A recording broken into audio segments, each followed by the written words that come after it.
Hi, it's us again, Metal Real, Adam, Ed, and today we're reviewing our experiences with the Pokemon franchise.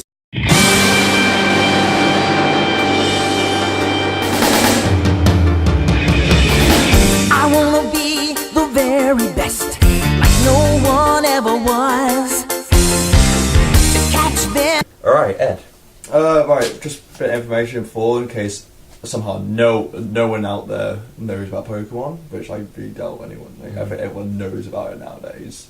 But basically, Pokemon was originally created by Nintendo and Game Freak back in 1996, where they released the games first. Where they did it's red and green, is it originally? Red and green were the originals in Japan, and they changed it for then blue. They changed it for the US. Yeah, blue and red. I think. Yeah. Basically, the games originally were released in 1997, I believe, in Japan, but they came out in America about 1998, so we would have gone about a year later.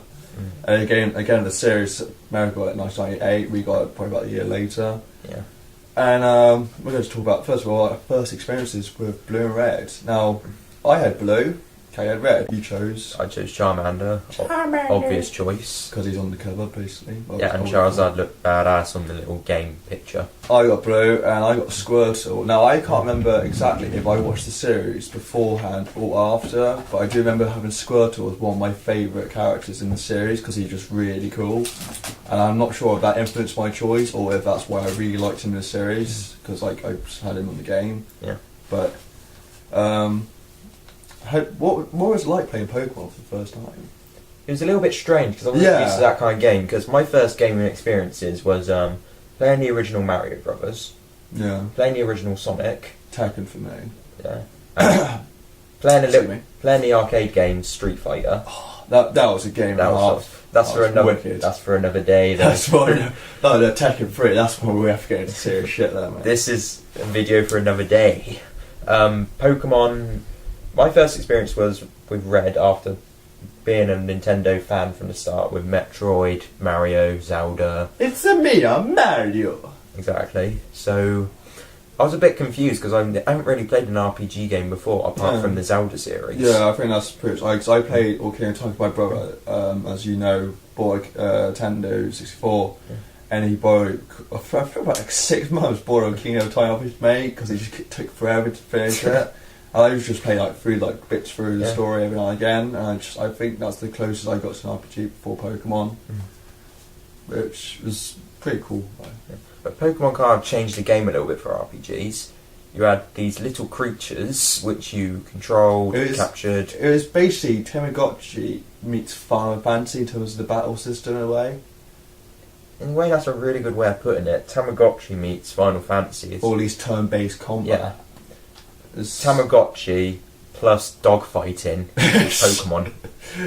Yeah, basically. Yeah. Just like, I'll entrap you in a small ball and then just throw you out to be killed. Fight to the death. You will fight to the death. So I get more money. Yeah, I actually don't know what their currency is, because it says you've got this much, but what is it? Is it just coins? I assume it's the same coins from the Mario universe. Well, it's just like Meowth gets coins, which if he does payday, you get more money at the end of the match. What I'm assuming is Mario and Pokemon credits are the same. Zelda's in a far-off country, so that's rupees. Metroid's in the future. In space in the future, so no one has money at that point. And Wii Fit, where does that fit into this? It gives all the fat people who played Pokemon throughout their childhood to get fit. Just all those really fit, like, no outside, must stay inside. Oh my god, a wee boy! And it's like, Dennis, you're like 20 stone, go and run, daddy. Like, that's basically. I have a glandular problem. Right, so Wii Fit was pretty much made for Snorlaxes in real life.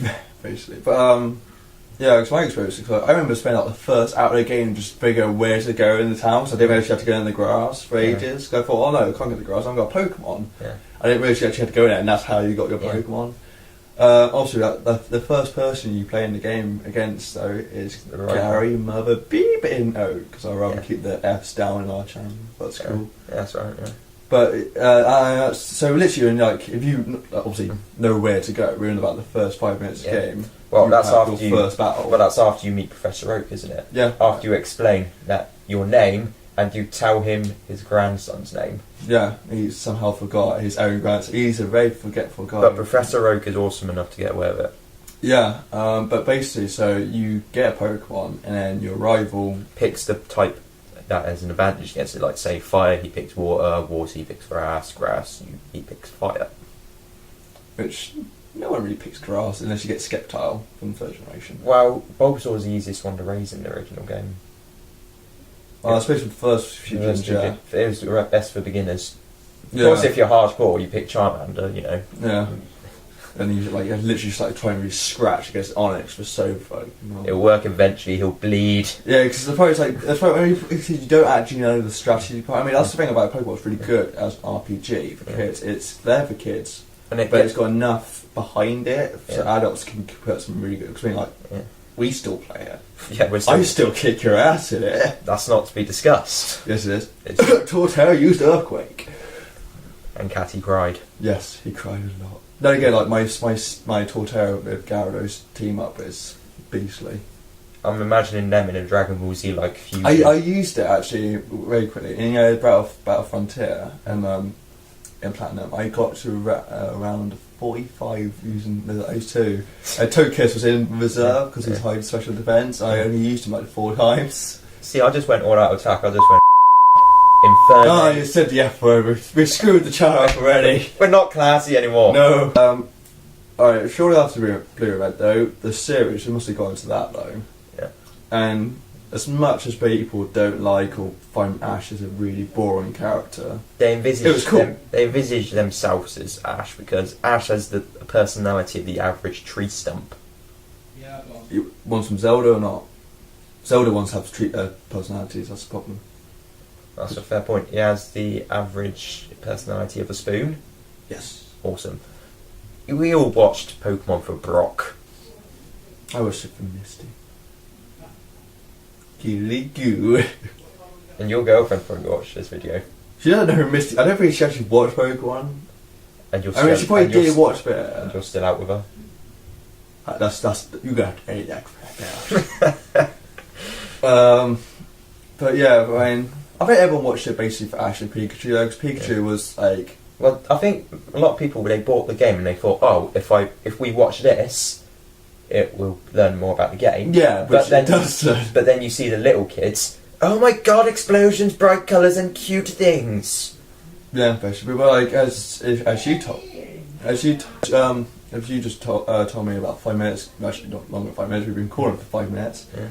As Clefairy was supposed to be the original mascot for the series. The original partner for Ash in the anime series. I think possibly because it was a normal type, so it was the most neutral. Yeah, and because Clefairy has that sort of like cosmic background, which is interesting.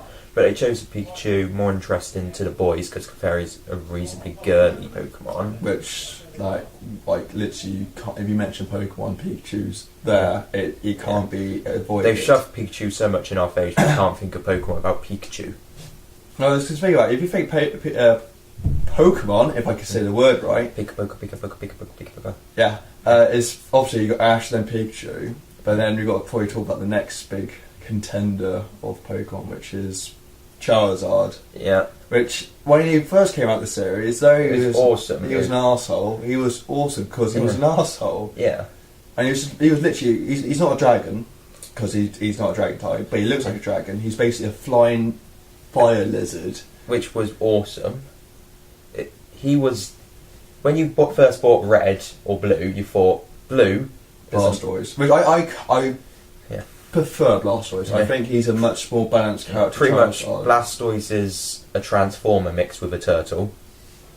Charizard mixed with an American-style dragon and a lizard. It's basically just a giant fire lizard with wings. Yeah, pretty much. It's just, that's the best way to describe it. Yeah, but Charizard is the most overrated Pokemon, as many people have said, because the anime, Okay, what amazing feats have he done in the anime? He beat Aerodactyl. He beat Aerodactyl. Articuno. What was that? Went against Entei, which wasn't really Entei, it's unknown few version. That was pretty much like level 100 enter, though, wasn't Yeah, it? it was 'Cause it basically. pwned everything. It looked like a really weird version of Shadow Ball or something Yeah. because it didn't actually breathe fire. Yeah. Asking it always beat Blaziken. It lost. Yeah. Did it beat Skeptile? No. It beat Blastoise. It beat Blastoise, yeah. Gary Mother. Again, another problem with this series is even though clear type function, even like Blastoise, even Hydro probably gets Charizard, it still goes on. He just used Flamethrower and it apparently evaporated in the air. I mean, like the series is flawed, as say. Very flawed. It is still really intense. I mean, the theme tune is catchy as hell. As you saw at the beginning of the video, the theme tune is awesome. We do it because for us in our childhood, there was three main animes for us. Because there's Pokemon, Yu-Gi-Oh! Yu-Gi-Oh, and Digimon. And the way we do it is we say Pokemon had the best games, Yeah. Yu-Gi-Oh had the best trading cards, but Digimon had the best series. Pokemon, part of our childhood, massively. Yeah. It's probably my favourite gaming series as a kid. Yeah, I think probably. I mean, it's probably most consistent. Yeah, well, Pokemon Stadium was pretty good as well. Pokemon's been consistent up there, like Mario and Zelda in the childhood game series. Mm. Summary of Pokemon: the original gaming series, great. In my opinion, Johto was a lot better than Kanto. It was, let's be honest. So I'm mixed because I think Soul Silver's really good, but Leaf Green is really good as well. The other thing is with the Johto games, think about it. You can go through both Johto and Kanto. Yeah, alright, yeah, I'll give you that You one. got the two Elite Fours. Yeah. And you got the fight Red. Yeah, okay, Yeah. Just for me, narrowly beats Leaf Green. Yeah. And the anime, meh. Any questions? So, if anyone wants to, comment and say what your favourite Pokemon was. What your favourite Pokemon was, your experiences with Pokemon, good or bad. First game, first time, whatever you want. Whatever you want. Even your thoughts on us, which are probably not very nice. Seeming we're not that popular at the moment. I'm going to leave before anyone says anything about me. Catty, that's Ed. We're Metal Real. See you next time.